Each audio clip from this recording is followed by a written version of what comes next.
Welcome in to the Punt and Pass podcast. I'm your host, Drew Butler, joined alongside my co-host, Jake from. Be sure to follow us on social media. We are at Punt and Pass on X and Instagram. I'm at Drew Butler. He's at From Jake. puntandpass.com, the number one destination for all things college football. Happy December to everybody out there. Hope you had an amazing Thanksgiving holiday. I know I did. I'm sure Jake did.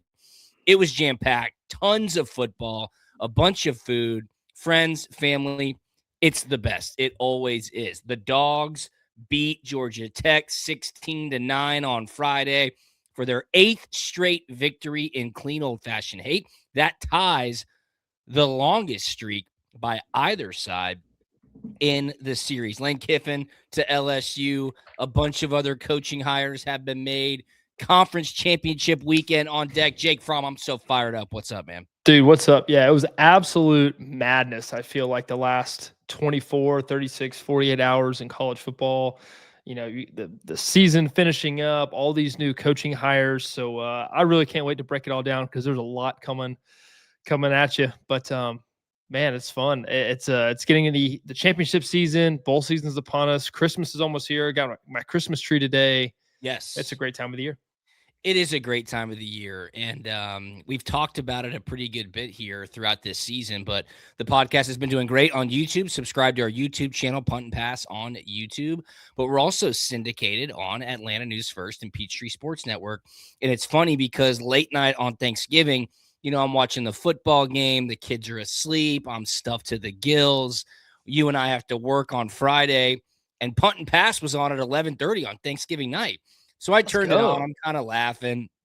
And it was you and I talking about our weight and how much we lose during the week and what our workout routines are. And I changed the channel, and Jackie goes, wait a minute, go back. I enjoyed hearing you guys talking about your workout routines, your eating habits, how much weight you lose throughout the week. So it's just so funny. Those are the good times for sure. Yeah, no, absolutely. Yeah, me and my wife talking, you know, we just had a baby, and anyway, it's just funny. I finally got back to working out actually this morning, first workout in 2 weeks, and you know, stepped on the scale today, and I'm like, hey, man, I lost 3 pounds in one day. What could we accomplish in a year? So, you know, without the setbacks. That's right. That's right. Just minor setbacks. Yeah, that's right. Well, there was a lot to lose coming off of Thanksgiving. Had a few, you know, pecan pie, you know, slices and pumpkin pie, and you know, wife made ice cream to go with it. Man, there was a lot there. There's a lot of food eaten. No doubt. And man, it was a good time. That's in the job description on Thanksgiving Day. There's no question about it. Quick update as well. For all my welcome in haters, yesterday, we're taping this on a Monday night. Yesterday, I hosted ESPN Radio from 1 to 5 p.m. on game day. So my two other co-hosts, they did not work over the weekend. I was on there running point, Jake, and right before we went live on national radio at 1 p.m., I just said, you know what? I'm going to do it. I'm going in. I ripped a welcome in on ESPN Radio, baby. We're keeping awesome. Consistent. It was a blast. So you, man. It's been a fun fall, and it's only going to get more fun because we had the SEC championship coming up this weekend. Of course, that leads to Selection Sunday, in which we will find out the 12 teams that make it to the college football playoff. Hey, this episode of Punt and Pass is presented to you by our awesome partners over at Solomon Brothers Jewelers. Guess what? It's December. It's not September. It is December. It is Christmas time. It is holiday time. You need to get your Christmas gifts and your holiday gifts done for your significant other, for your wife, for your girlfriend, for your wife's girlfriend, all of it. You need to get it done at Solomon Brothers. 3 amazing locations for you to check out. Of course, you know them by now, Buckhead, Alpharetta, and Sharpsburg. Tell them Punt and Pass sent you. You can get up to 10% off your jewelry purchase. And how about this?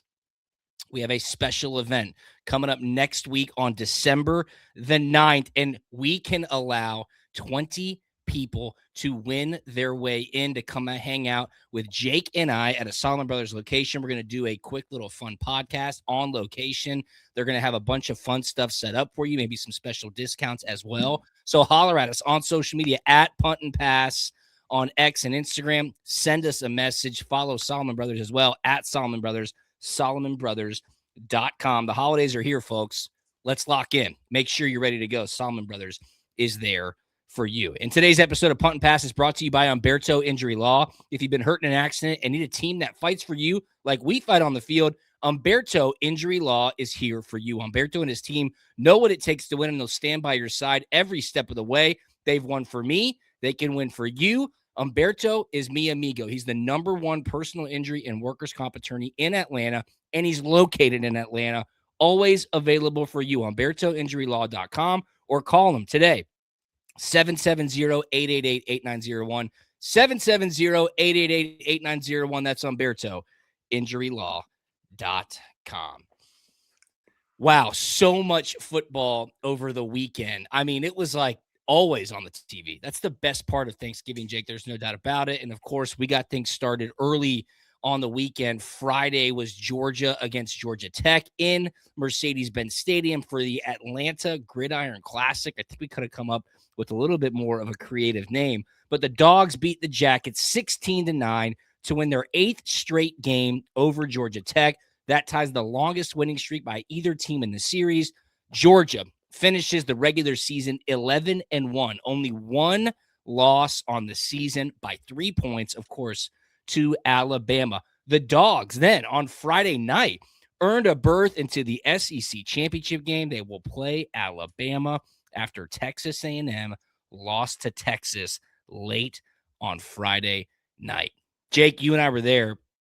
I think we were at least expecting some offense to show up. That was not the case. No, absolutely. I mean, I said on our pregame show with A&F, I said, field goals will not win you this football game. You have to score touchdowns, believing that this game would be a shootout, right? In the high 30s. Absolutely not. Could not be more wrong. Field goals won you this game in field position because there was not a whole lot of offense working in this game, man. This was all about defense. This was all about, man, physicality. I think Kirby may have said it, in his post-game press conference, man. This was a very physical football game. Tech played really well. And, it was kind of like they played really well on defense. Yeah, they did play really good on defense. And the Georgia offense was much to be desired. Just never really felt like they got going. Never really felt like they got the ball to their playmakers. You and I were texting about that. Like, hey, why hasn't Zachariah Branch got the ball? Why hadn't Noah Thomas got the ball? Where's Chauncey Bowens? And I don't know, man. It was the first time I felt like all season where the offense just completely laid an egg and never really found footing throughout the entire game. It's interesting you say that because to me, it felt like they found footing running the ball. Nate Frazier, 16 carries for 108 yards. That's good for 6.8 yards a clip. He did not have any touchdowns, but Gunnar Stockton ran the ball 15 times with design runs. I mean, I was shocked. We're talking out of the high school playbook with a QB 18 and 19 lead, like straight speed sweeps. Like, what's going on here? Just getting knocked around like he was Derrick Henry out there. I was shocked by how many hits he took, Jake. I agree. Maybe to me, you have to be thinking, hey, there's a chance for us to get in the SEC championship game. I don't have a month off after this game, right, to get my QB healthy. I don't know. There's a lot of times thinking, hey, whatever the other team's offense does well, you kind of steal a couple of the similar concepts and plays because there's a reason it looks well. This because it looks well against the defense in practice, right? There's a reason they run it, right? Yeah. And so there's kind of like a little bit of thought and logic and kind of trickery and deception that goes into that. But yeah, it's almost like, hey, whatever you think you can do, Georgia Tech, we can do better, and our quarterback can out-athlete you and outrun the ball better than you. You had mentioned this post game. Georgia's defense started out hot. Tech had like a 3rd and 16. They were way backed up, and they converted that 3rd and 16. It was a great play call. To Brent Seether, who was a former Georgia football player. There you go. To Brent Seether. He kind of sat, I think it was zone coverage, sat in the middle of a cover 2 look. He was wide open. They connect. If they did not get that first down, Georgia would have had awesome field position, and you might have felt like, here we go. Georgia's going to score some quick points. Tech's going to have to play catch up, and it could be a long day for the Jackets. That did not happen. I think Tech jumped out. I'm checking the stats right now.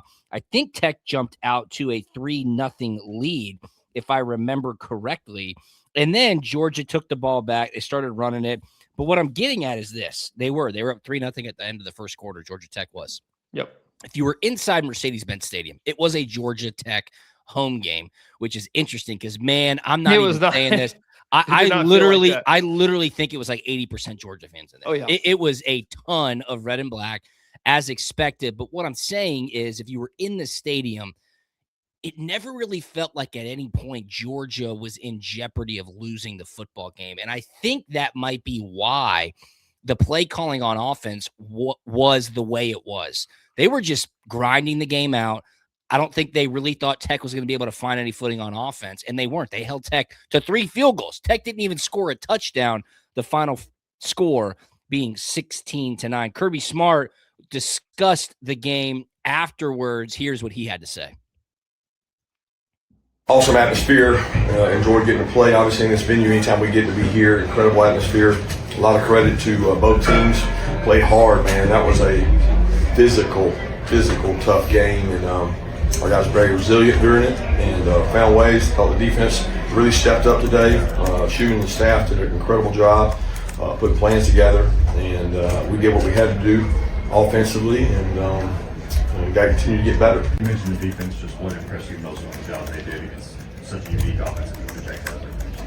Tackled well, kept them off balance, held to field goals, got put in some really bad situations in the second half and responded every time. Really proud of the effort and toughness they played with. Kirby, do you see the defense ascending, and if so, what's the reason behind that? I don't know. I think they played well the last couple of weeks, getting better. I think there's more confidence. I think there's some players that have gotten comfortable back there playing, movement. I think the coaches have kind of figured out who we are, and they're using the skill sets of the players that we need to use. So we got to continue to get better there, but I've been proud of how they practice and how they work. Mentioned it, man. It was a tough physical game. Georgia, he said it perfectly, did what they needed to do. You and I were heading towards the field to do some post-game stuff, and we got to talk to some Georgia coaches as they were walking off, and a lot of them, taking a deep breath, they won the game, and they said to us, Georgia Tech, man, it does not matter in this series how one team is or how they're perceived to be. It's going to be a tough battle, and that's exactly what it was on Friday. Yeah, man, rivalry week is just like that. Just kind of throw the records away, and whoever kind of wills it and wants it more that week. Yeah, but I also definitely agree to the notion of the feeling in the building of Georgia basically controlled that game. Yeah. And never really felt like there was a scare from Georgia Tech in that one. But yeah, I mean, a lot of confidence. They got close. And I mean, Nate Frazier was the difference maker in that game and the way he was able to run the ball. Yeah. But yeah, that's I also want to say too, at the end of that clip right there with Kirby, he mentioned the defense getting a lot of confidence. And I think the defense getting a lot of confidence, especially this time of the year, is a very, very key and critical point for this team. And he also mentioned the defensive coaches, Schumann and company, figuring out which guys fit into what spots, what pieces to use, and when to use them. And man, sometimes it does take 12 weeks to figure it out. And it seems like they're figuring it out at the right time. Yeah, Georgia's offense, kind of to contrast that, probably found out who they were week 8, week 9. Really, after that Ole Miss game, you're like, okay, this team knows how to attack, whether they need to get in a shootout or if they need to grind out a game. I think a lot of fans were questioning the defense, but over the last month, they have figured out who they are on the defensive side of the ball. In keeping up with kind of the same mindset that Kirby Smart has been in really through all 12 weeks of the regular season. After the game on Friday, Georgia still did not know if they were going to be in the SEC championship or not. Kirby Smart talked about it after the game, and it fits right into the style in which he's been challenging his team, challenging this fan base, and making it very clear what the goals of this team are. Here's Kirby Smart discussing a potential SEC championship berth. There's also an opportunity to win an SEC championship. Does that matter? Does anybody care about that anymore? I mean, I grew up thinking that was the greatest game in the world, and I just differ from everybody else. Yeah, we lost guys today to injury. We're going to lose guys in practice to injury, but that's next man up. Like, that's what's wrong with this whole thing now. It's like, well, what if you get hurt? What if you do this? What if you do that? I mean, it's football. 76 non-sack rushing yards for Georgia Tech today. Just how proud are you of the effort you guys and the improvement you guys have made this year in terms of stopping the run? Yeah, it's what we talked about all season, right? It's what this program will telling them. You got to be able to run it, and you got to be able to stop the run. And there's a 4th and 1 in there we get that we barely get, and it's like, okay, that's who we are. We got to be able to run the ball. We got to be able to stop the run. We were able to stop the run, and we were able to run the ball in the first half efficiently, and then the second half it wasn't as clean as good. Kirby, given the injury risk that goes along with the SEC championship, what's better for your team? To be part of it next week or to go straight into the CFP? If you worry about injury risk, we won't practice next week. So, like, you live your life scared of injuries, you know what you get? A very scared team. And yeah. Dogs aren't scared. Dogs are not scared. They did get some injuries on Friday. Drew Bobo, most notably, their stalwart on the offensive line at center, probably not going to play in the SEC championship game coming up this weekend. I don't think there's been an official announcement on his injury yet, but it did not look good when he did not play in the second half, and the run game really took a hit when he got knocked out of the game as well. But Jake, man, this is how Kirby Smart's been really talking all season long.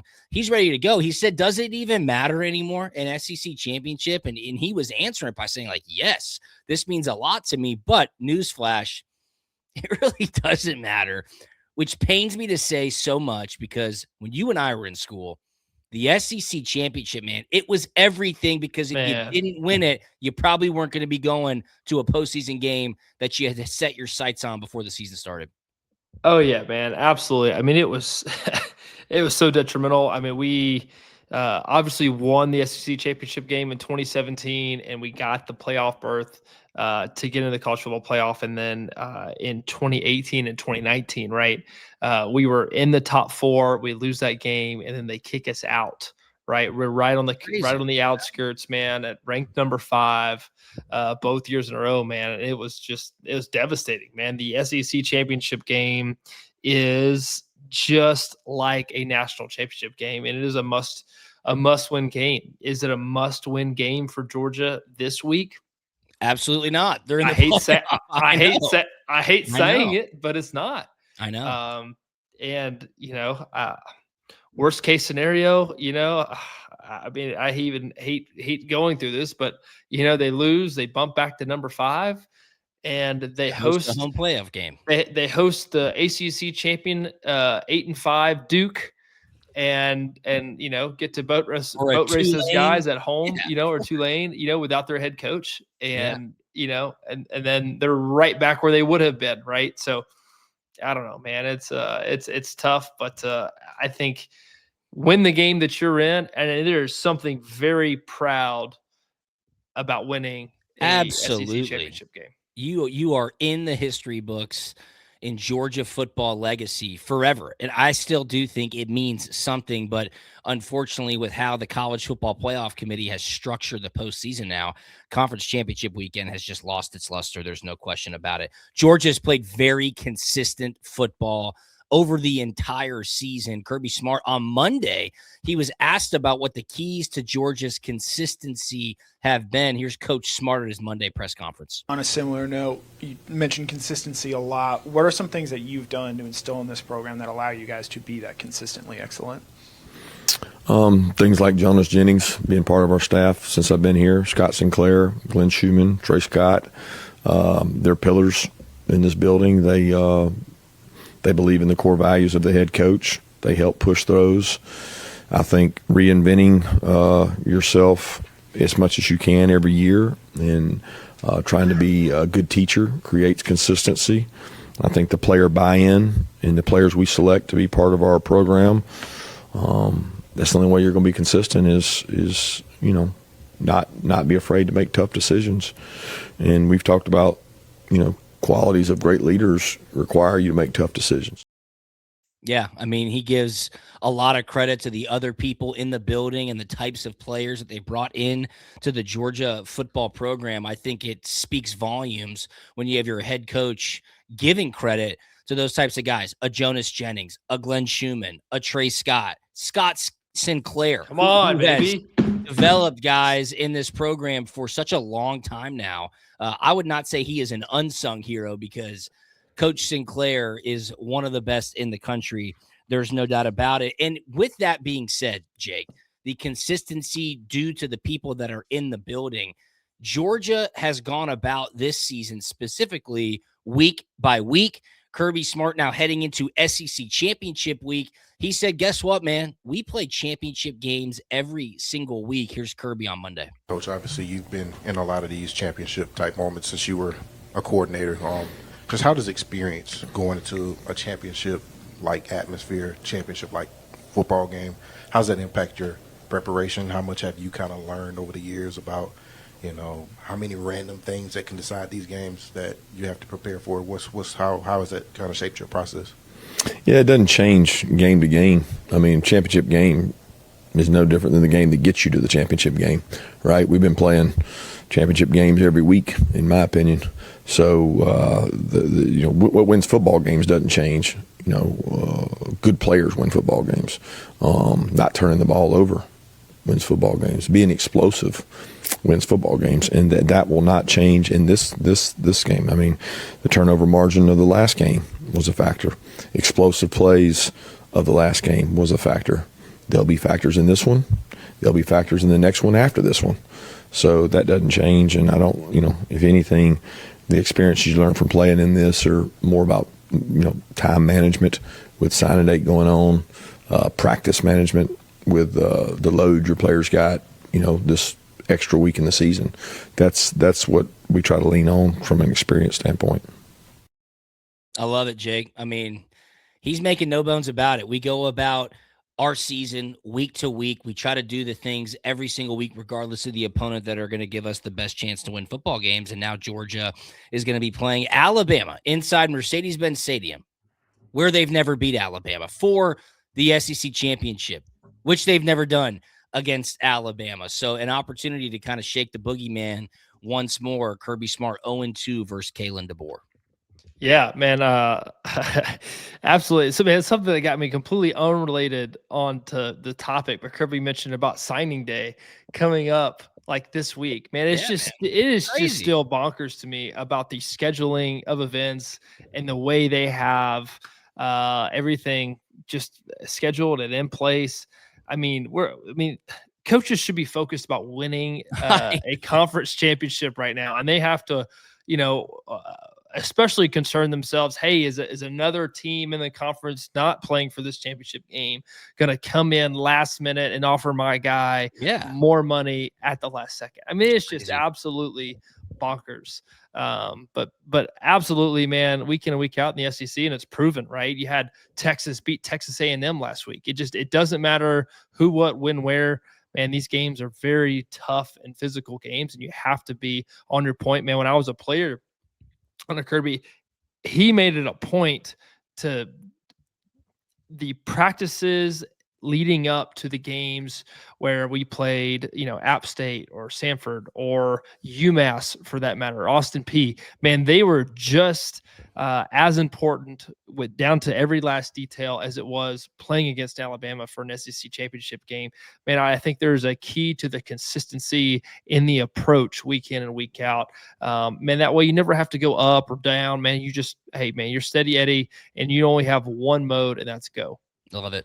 Love it. Absolutely love it. We, of course, will be breaking down the SEC championship game and getting you ready for conference championship weekend on Thursday's episode of Punt and Pass. Big shout out to Roddy Nabulsi and Anthony Dasher as well, UGAsports.com, who's been letting us use those clips all week long. I think that brings a lot to the show, so we appreciate those guys. Hey, this episode of Punt and Pass is presented to you by our awesome partners over at Solomon Brothers Jewelers. The holidays are here. Get right. I'm just telling you that right now. Get right. Get right. Go to Solomon Brothers. Whatever your budget is, they've got a gift that will fit within that budget. You will win the holiday season. Your significant other will be very thankful. Check them out, SolomonBrothers.com, at Solomon Brothers on social media. 3 locations, Buckhead, Alpharetta, and Sharpsburg. We've got an event at Solomon Brothers on December the 9th. Hit us up on social media at Punt and Pass. If you want to join, we can bring 20 people along with us. Going to be a lot of fun. On the field, protecting the quarterback is everything. Off the field, Humberto Injury Law protects their clients with that same intensity. If you've been hurt in an accident, they'll step up and defend your rights every time. Head to HumbertoInjuryLaw.com to see how they can help you, or call them 770-888-8901. That's HumbertoInjuryLaw.com. All right, well, Sunday morning, the coaching carousel was going round and round, and the first domino fell. About time. The Lane Kiffin saga is officially over, Jake. He's headed to Baton Rouge to be the next head coach at LSU. Lane Kiffin says he wanted to continue coaching Ole Miss and take his team that is 11-1 into the college football playoff. But athletic director Keith Carter at Ole Miss said, that's not happening. He would not allow him to do so. Any coaches that wanted to go with Lane needed to pack their bags and get on the plane to Baton Rouge. And a number of his staff did leave Oxford and went to coach LSU, so they will not be with the Rebels in the playoffs. Ole Miss took no time. They named defensive coordinator Pete Golding their permanent head coach. We got a lot to break down here, Jake. Some other dominoes fell as well. Alex Golesh, South Florida's coach, is now the new head coach at Auburn. John Sumrall, Tulane's head coach, is now the new head coach at Florida. However, Sumrall will continue coaching Tulane this Friday night in their conference championship game and through the playoffs if they make the playoffs. Ryan Silverfield from Memphis is at Arkansas now. And Mark Stoops out at Kentucky, which caught a lot of people by surprise. But let's stick with Lane Kiffin. Yeah, this was quite the scene, and it looks like it got pretty messy there at the end. Kiffin to LSU. Yeah, man, absolutely crazy how this kind of got unraveled and how it got leaked. And, man, there was so much speculation about what's happening behind closed doors. I think Marty had a great interview with Kiffin, I think right before he got on the plane, but he just wanted to give, Lane a last second chance to kind of clear the air. How Lane, he wanted to coach the guys and finish the season is what he really wanted. The AD was like, no, that's not happening. Yeah, man, it's a tough and it's a sucky situation. We could circle back to the scheduling of things and how it all works out. But man, there has to be a better way and a better formula, man, because Ole Miss was on the cusp of really being able to do something special. Absolutely. Had an explosive offense.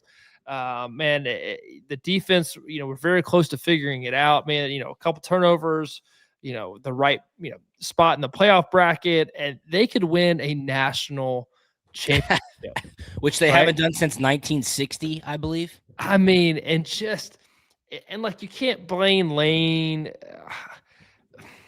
Sure, but this, to him, this is like a legacy job, and for whatever reason, he didn't feel that way about Ole Miss. But you can't hate him. I mean, that's all subjective, and that's his personal opinion. Yeah, and I really think for him, there's a lot about kind of following Saban's footsteps a little bit. Saban coached at LSU, and I really think Kiffin wants the Alabama job at one point in time. Yeah.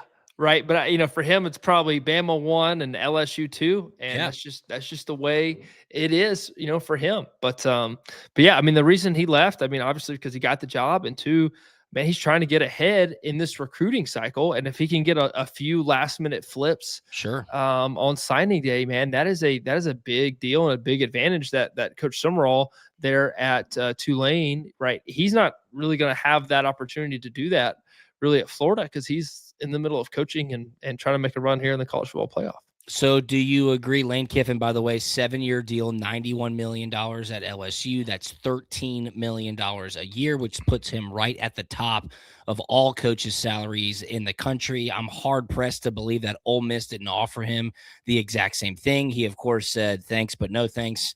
I'm going to go coach the Tigers down in Louisiana. Do you agree with the athletic director at Ole Miss saying you cannot coach our football team if you're going to leave? Yeah. I respect it. I totally respect that decision. Because it comes down to recruiting, just because of the way the portal is. Because there is recruiting players afterwards, and I don't know. Especially if he was going to USC or something across the country, hey, Right. who cares? Totally agree. But man, you are seeing LSU every single year. Well, I guess technically not with the new SEC schedule, or maybe they might be on rotation. I don't quite know. But man, it's right there, right? It's not that many hours away, and Sure, a rival. And, man, I totally get it. Totally respect it. I hate it for Ole Miss fans because I really hate it for the players because now they're not going to have their best shot in something that they have so much sweat equity in, and they have worked so hard for, to just basically, the coach is just, all right, see ya. See ya. I feel bad for the players as well. And you're exactly right. Everything is still in play for Ole Miss. Now they don't have their head coach. They don't have their play caller. The OC left. The wide receivers coach left. The strength coach left. The GM left. Do you think there's a chance the committee kicks him out? Well, I think the committee is definitely going to penalize them to a degree. Kick them out? I don't think so, because Ole Miss has proven it on the field. Maybe put them on the road in the first round. I think that is a real possibility. But you brought up a great point, man. Yeah, Lane Kiffin made the decision that was quote-unquote best for him. But shame on the NCAA. This schedule is so outrageous. Contrast it with the NFL. This does not happen in the NFL. Lane Kiffin was coaching Ole Miss. His representation was having conversations with other schools, hammering out contract details with other schools, while his team was firmly in the college football playoff. That will get you fired in the NFL. Teams lose draft picks. Teams get fined. Coaches get suspended. You can't talk to other players that are under contract. That's like the golden rule. You cannot tamper in the NFL, and it just happens willy-nilly in college football. So shame on the NCAA being completely derelict in their duties of governing the sport. It is outrageous. I agree that he should not have been able to coach Ole Miss, because you think about if they win the first-round game and they make it to the quarterfinals, the transfer portal is the first 2 weeks of January. Like Ole Miss and LSU are screwed at that point. If Lane Kiffin is in the building, he can still recruit against Ole Miss, right? He'd be like, hey, I'm heading to LSU. You should come with me.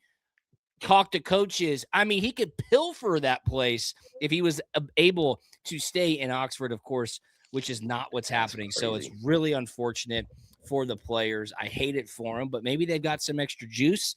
Pete Golding taking over. We'll see where Ole Miss ends up in the newest rendition of the college football playoff rankings on Tuesday night. So bunch of updates there for sure. I do want to say this. This is a tweet from Governor Greg Abbott. Okay. On X. Now, in this text, he's kind of advocating for Texas to be, that last team in there on the bubble. Okay. But on the college football playoff website, they have principles, right? The first one, strength of schedule. Second one, head to head. We'll talk about that one later. Comparative outcomes of common opponents. Anyway, fourth bullet point, other relevant factors such as unavailability of key players and coaches. Interesting. That may have affected a team's performance during the season or likely will affect its postseason performance. Did they just add that, or I that have been on no there? idea. That is an We've interesting seen precedent, wrinkle. right, with Florida State and losing Jordan Travis there at the end. Yeah. Will they do the same thing to Ole Miss without a football coach? I tell you what, it's hard to. And that way, the committee gets both Notre Dame and Miami and doesn't have to make a difficult decision about leaving one of them at home.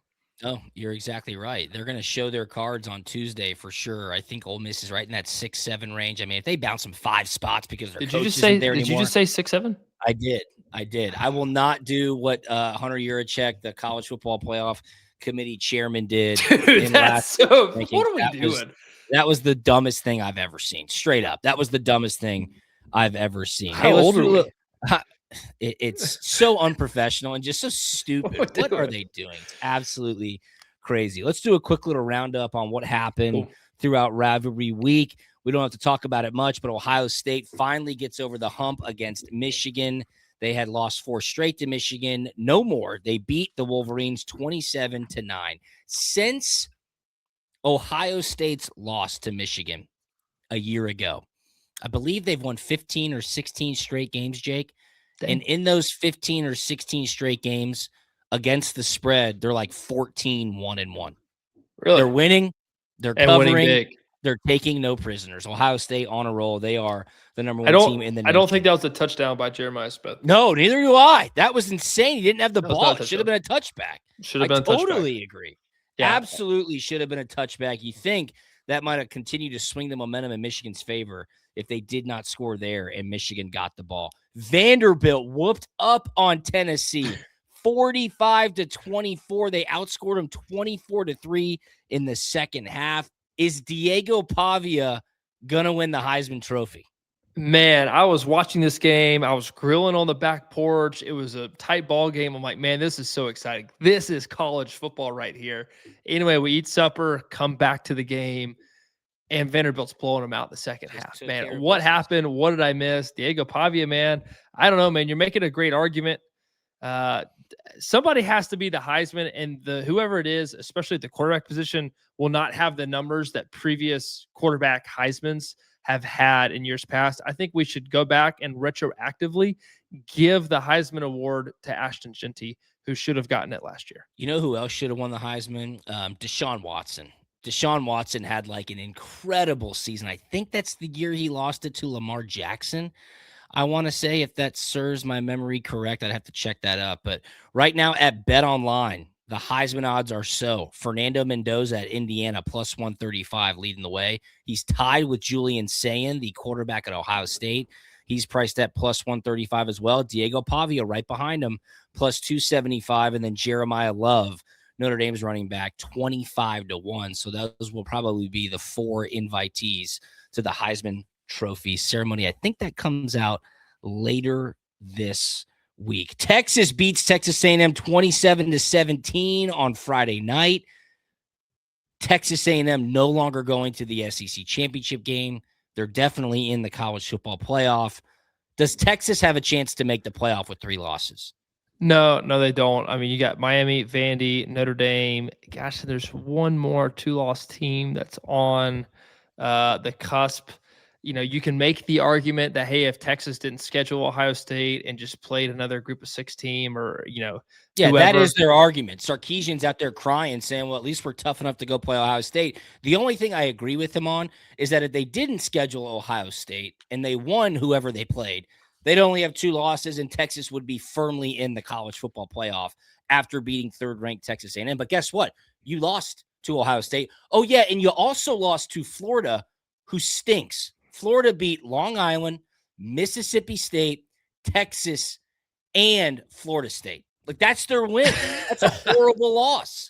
That is a horrible loss. Hey, I don't think Texas has a prayer getting into the college football playoff. No. I don't think so. Yeah, no way. And then, Bama lost the opening weekend as well, and they did a horrible. They had that loss on the resume. Actually, when you kind of look back at it, I mean, it was raining pretty good in that game. I don't think we give probably Bama and Ty Simpson enough grace in that one, which is crazy that I am saying this of all people. But there's not enough grace in that situation, I think, because they have to throw the ball to win. Man, their run game is not very good. And they have to throw the ball, and man, they couldn't throw the ball that game. And ever since that game, man, they've done a heck of a job throwing that ball around. So, yeah, they have. Speaking of Alabama, they beat Auburn in the Iron Bowl 27-20. Bama headed to the SEC championship game against Georgia this Saturday, 4 p.m. kick in Atlanta at Mercedes-Benz Stadium.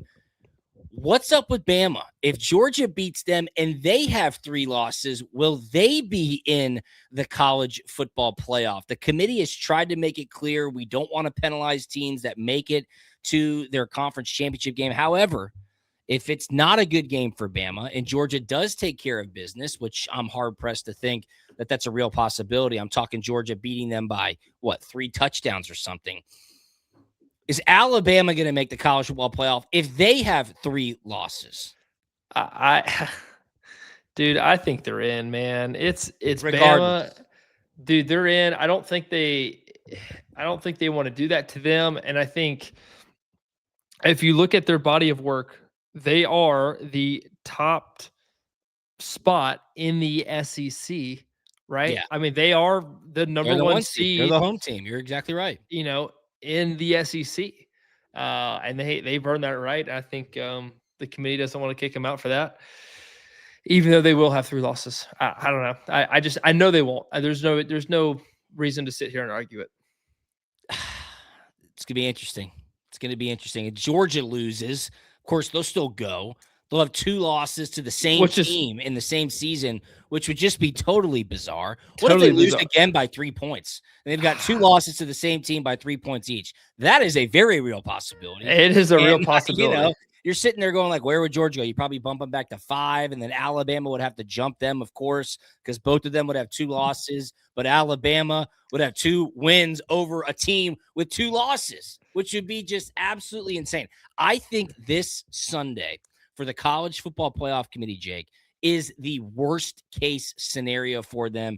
It is going to be total chaos. Of course, we'll have no visibility to what's being said, what the conversations are, what the debates are, which is a shame. That is so bad for the college football fan. I do not understand it. Another team from the SEC that seems to be a lock for the playoff is Oklahoma. They outlasted LSU 17-13. I think they are definitely in. What's going to happen with Miami? What's going to happen with Notre Dame? Which is so dependent on what happens this weekend.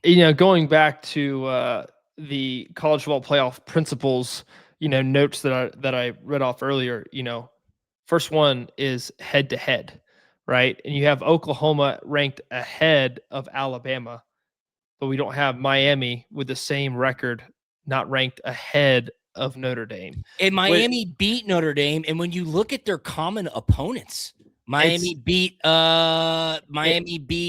Stanford by more points. Miami beat a bunch of this. They play in every metric they want to have. Miami is ranked ahead of Notre Dame. It's crazy. Except they didn't lose, to worser teams. However, by saying that, you illogically make Miami a really good team for beating Notre Dame. So it doesn't make any sense at all. It's going to be nightmare scenario for the college football playoff is if BYU beats Texas Tech. Yeah, because then you'd have sleeping giant. Yeah, because then you'd have 2 Big 12 teams in there, and nobody wants to see 8-5 Duke. I don't think in the college football playoff. There's a chance that they could win the SEC championship and no ACC championship, and no ACC team could make the playoff. Gonna be fascinating. Cannot wait. Conference championship weekend is almost here. This episode of Punt and Pass has been presented to you by our awesome partners over at Solomon Brothers Jewelers, Buckhead, Alpharetta, and Sharpsburg, the #1 place for all your holiday shopping needs. Check them out, SolomonBrothers.com and at Solomon Brothers on social media. We got an event December the 9th.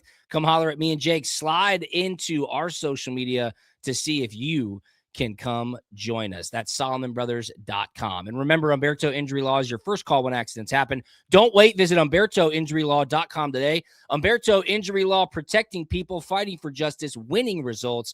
He is mi amigo. He can be yours too. That's HumbertoInjuryLaw.com. I'm at Drew Butler. He's at From Jake. PuntandPass.com. Subscribe to our YouTube. Jake, anything on the way out, my man? No, man. See us there December 9th. That's going to be awesome. What else is going to be awesome is championship weekend, man. It's going to be fun. Can't wait to talk about it. Absolutely. Have a great week, everybody, and we will talk to you on Thursday. See ya. We out.